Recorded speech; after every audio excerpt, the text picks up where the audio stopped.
mediados de diciembre de 1972 fue cuando Salvador Allende visitó, junto a Luis Echeverría, presidente de México, la Universidad de Guadalajara. Esta era una visita oficial del presidente chileno que aceptó la invitación de su homólogo Luis Echeverría del Partido Revolucionario Institucional. Fíjese que no, qué pena, pero no lo conocí. Soy viejo, pero no tuve la oportunidad de oírlo. Porque en este discurso él no mencionó a los estudiantes que fueron masacrados en Tlatelolco. No lo mencionó. No lo mencionó. Estuvo con Luis Echeverría, que fue el matarife. Sí, Luis Echeverría le dio la mano a Luis Echeverría del halconazo. Igualmente se olvidó, en el año 72 llegó aquí a hacer este discurso, pero no nombró a los mártires del 68. ¿Usted qué opina de eso? Pues yo creo que a lo mejor no quiso opinar de un país diferente al de él, pero no quiso comprometerse seguramente porque era un cuate totalmente de izquierda y no quiso comprometerse desde el punto de vista político, que es lo que pasa con muchos políticos, que no quieren hablar de otro país cuando están a cargo del mismo. Sí, pero Luis Echeverría es anticomunista, era un anticomunista. ¿Cómo lo invita? Él lo invitó para nombrarse como líder de los no alineados. Sí. En ese entonces lo invitó, sí, a un comunista, a un castrista. Lo que pasa es que a veces tiene que ser uno abierto a muchas otras políticas. O sea, aunque usted sea capitalista, y tiene que convivir con los comunistas también. Acuérdese usted que Rusia, cuando era la Unión Soviética, convivía también con los capitalistas de los norteamericanos y toda Europa. ¿Usted cree que es un error que Salvador Allende haya venido aquí a México en esa época sabiendo lo de Tlatelolco y lo del halconazo? Yo creo que la historia pone a cada quien en su lugar. Porfirio. Doctor Guillermo. Porfirio, recuerdos de Allende. ¿Allende es populista o no? Yo lo explicaré mañana. Órale. Allende es marxista, no lo conozco. Allende es marxista, puro y duro. Yo se lo dije a él. Allende lo perdió su marxismo y lo hundió la universidad. ¿Usted lo conoció aquí en Guadalajara, cuando vino, en la universidad? Lo conocí, sí. Antes. El presidente de la República me encargó la relación con Salvador. Era un marxista puro. Yo le dije, ya se enamoró usted, porque los soviéticos no son marxistas y lo van a dejar caer a usted. La Guerra Fría terminó ahí, porque así como la Unión Soviética apoyó a Castro, por razón de que no era marxista, hundió al que era marxista. El comunismo chileno estaba significado por dos hombres, Pablo Neruda y Bolonia Taito. A Pablo yo coincidí en París un año. Pablo no era marxista, era apoyado por los soviéticos. Precisamente al presidente Salvador Mártir, Salvador Allende, ¿no es verdad? Así es, vino a dar una conferencia aquí en los 70, no recuerdo qué año, pero vino a dar una conferencia aquí. Sí sabe lo que ocurrió aquí. Así es. Pero parece que esa fue la última conferencia revolucionaria que se dio en Guadalajara, permitida por el gobierno. Sí, después estamos hablando de los 70s, que fue una época donde hubo mucha represión, hubo guerra sucia también aquí en México, menos intensa que lo que pasó en Chile, ¿verdad? Pero también tuvimos nuestra... No, la pregunta es, ¿cómo es posible que el PRI de Luis Echeverría haya permitido que venga aquí un presidente marxista pro-cubano? Estaban persiguiendo a los comunistas en México después de Tlatelolco y después del halconazo. Sí. ¿Cómo ves eso? Yo creo que la visita de Allende tuvo que ver mucho con el movimiento que tenía Echeverría con los famosos países no alineados. Entonces, de alguna manera tenía que presentarse como líder de una tercera opción, que no era ni Estados Unidos ni la Unión Soviética en ese entonces. Sí, era bastante populista para empezar, ¿no? Y ese era dentro de sus sueños que él tenía, era eso, ser líder de un movimiento mundial y así le llamaron, movimiento de países no alineados. Porque él era el secretario de Gobernación de Gustavo Díaz Ordaz, claro, en el 68. Sí. Él sería el que ordenó, por eso lo detuvieron. Sí, de hecho a él se le considera que él fue el que dio las órdenes, no tanto Gustavo Díaz Ordaz, sino él. Pero el que quedó como culpable fue Gustavo Díaz Ordaz en realidad. Pero sí, él tuvo mucho que ver con lo que pasó en el 71, el 10 de junio, jueves de Corpus, allá en la Ciudad de México, donde hubo un grupo paramilitar que se llamaban los Halcones, que llegaron a golpear estudiantes con varas de bambú de Kempo. Y sí, si usted vio la película de Roma, ahí aparece en esa escena. Pero entonces, ¿tú crees que Allende ya sabía eso de Díaz de Echeverría?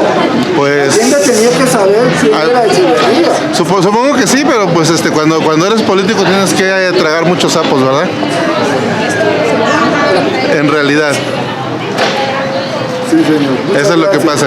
Muchas gracias, hermano. Claro que sí. La historia de Chile, la triste historia de América Latina también. En ese momento, ¿no?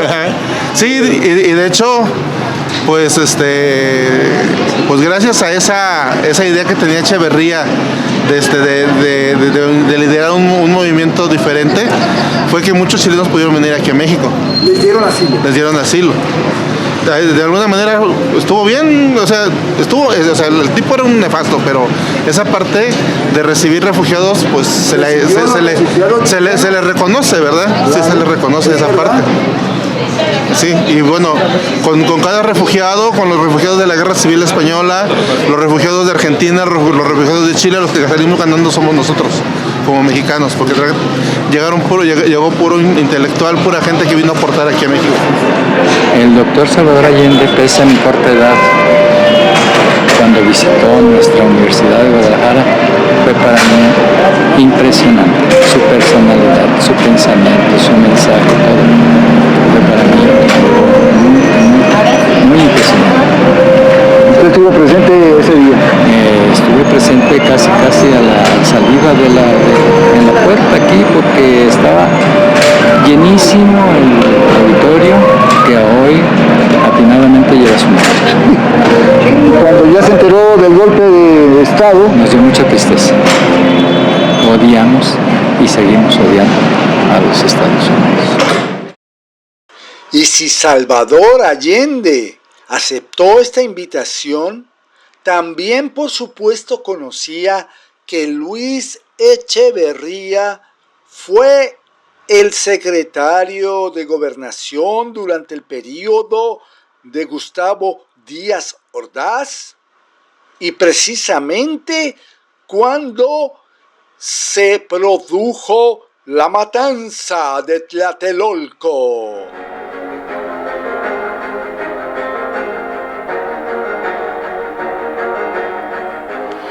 Que este buen amigo de México, el presidente Allende de Chile, al venir a México, quiso venir a Guadalajara.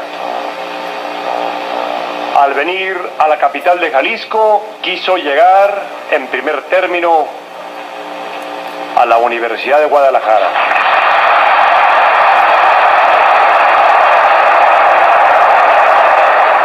Habremos de vencer nuestros viejos y nuestros nuevos problemas, porque sabe que en esta labor de creación en Hispanoamérica, en una nueva conciencia social que derive como producto de las casas de alta cultura, un nuevo concepto de solidaridad humana en Latinoamérica. Corresponde a las universidades y a las instituciones técnicas tomar los puestos de vanguardia. Ha venido a la Universidad de Guadalajara.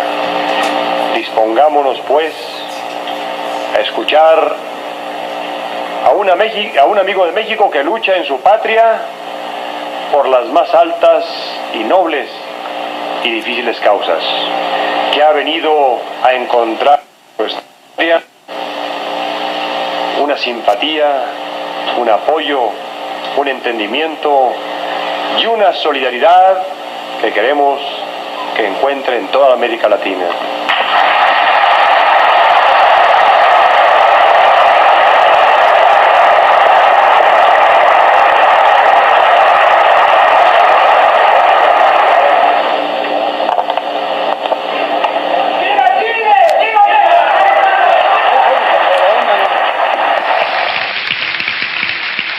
¡Viva México! ¡Viva Chile! ¡Viva Latinoamérica unida! Estimado presidente y amigo Luis Echeverría, comunidad universitaria, y comprendo en este término y saludo así a todos los trabajadores de la educación, desde el rector de esta universidad hasta el más modesto de los compañeros estudiantes.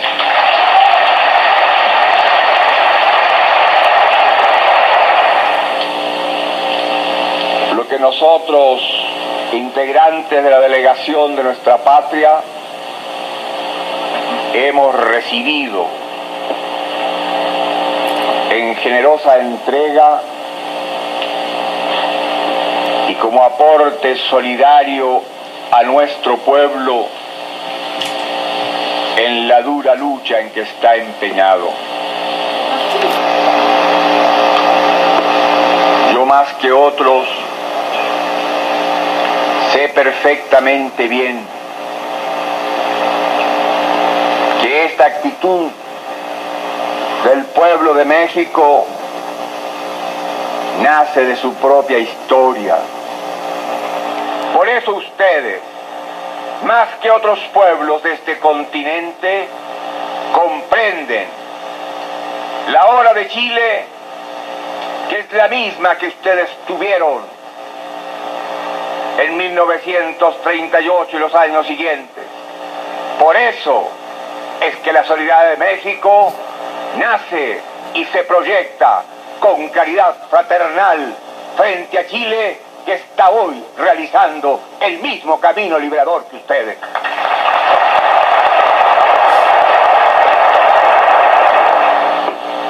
Quiero agradecer las palabras y la del compañero Guillermo Gómez Reyes, presidente de la Federación de Estudiantes de esta universidad. Hay jóvenes viejos y viejos jóvenes, y en estos me ubico yo. Esos jóvenes viejos no se preguntan cuántas viviendas faltan en nuestros países, y a veces ni en su propio país. Hay muchos médicos que no comprenden que la salud se compra, y que hay miles y miles y miles de hombres y mujeres en América Latina que no pueden comprar la salud. Que la obligación del que estudió aquí es no olvidar que esta es una universidad del Estado, que la pagan los contribuyentes, que la inmensa mayoría de ellos son los trabajadores, y que por desgracia en esta universidad, y como en las universidades de mi patria, la presencia de hijos de campesinos y de obreros alcanza un bajo nivel todavía.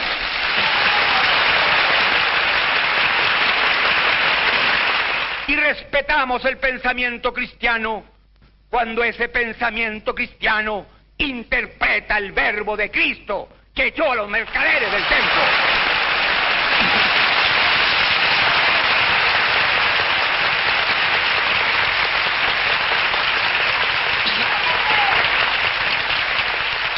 macistas conjugamos una misma actitud y un mismo lenguaje frente a los problemas esenciales del pueblo. Bien decía el presidente Echeverría, cuando él me señalara que en este viaje y me hablara de Guadalajara en su universidad, yo se lo agradecí y ahora, por cierto, se lo agradezco más. Porque si hemos recibido el afecto cálido del pueblo mexicano, de sus mujeres y de sus hombres, ¿qué puede significar más que junto a la juventud y sentir como ella late y presurosamente con una clara conciencia revolucionaria y antiimperialista? Desde que llegara cerca de esta universidad, ya comprendí perfectamente bien el espíritu que hay en ella. De saludo a mi presencia aquí, tan solo como mensajero de mi pueblo, yo ya veía esta definición. Esta no es una universidad tradicional. Esta no es, yo creo que esta es una universidad comprometida con el pueblo, con los cambios, con la lucha, por la independencia económica y la plena soberanía de nuestros pueblos.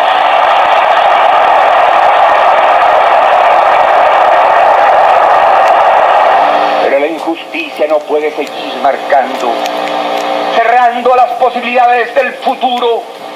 Para nosotros las fronteras deben estar abolidas y la solidaridad debe expresarse con el respeto a la autodeterminación y la no intervención. Hay que entender que la lucha es solidaria en escala mundial, que frente a la insolencia imperialista solo cabe la respuesta agresiva de los países explotados. Ha llegado el instante de darse cuenta cabalmente que los que caen luchando en otras partes por hacer de sus patrias países independientes, como ocurre en Vietnam, caen por nosotros con su ejemplo heroico.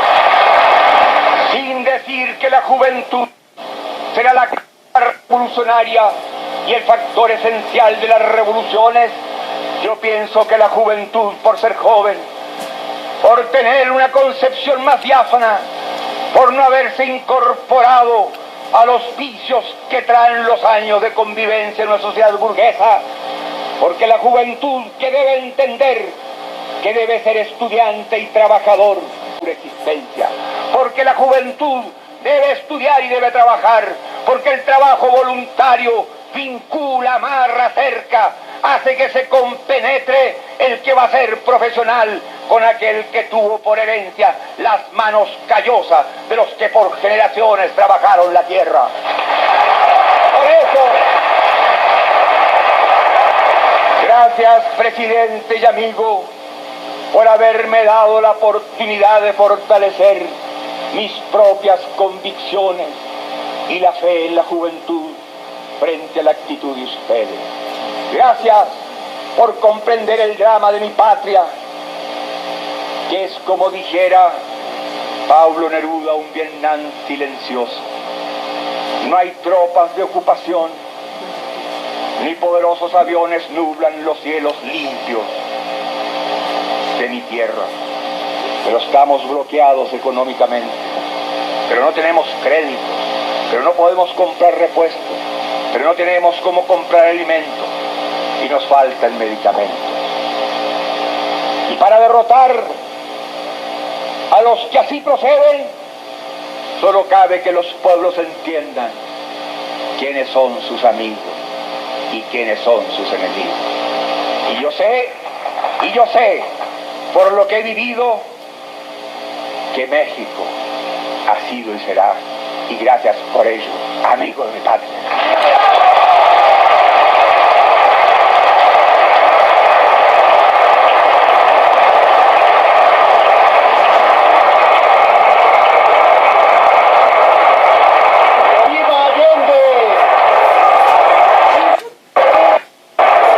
Silencio.